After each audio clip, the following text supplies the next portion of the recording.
Kumpiyansa ang Kamara at Senado na maganda magiging bunga ng pagbisita sa Pilipinas ni Japanese Prime Minister Fumio Kishida sa Sabado.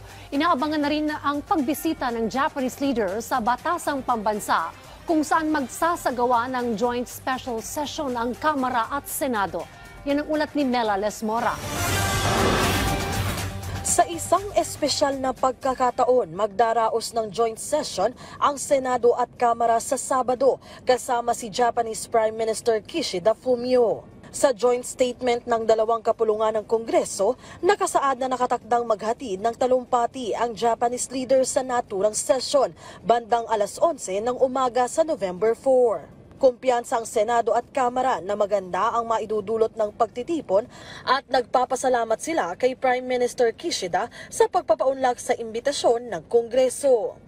Ayon kay Senate President Juan Miguel Zubiri, inaasahan niyang kabilang sa mga lalamanin ng talumpati ng Japanese leader ang pagpapaigting sa kooperasyon ng tropa ng Pilipinas at Japan at posibleng paghahatid ng dagdag loans para sa ilang proyekto ng pamahalaan.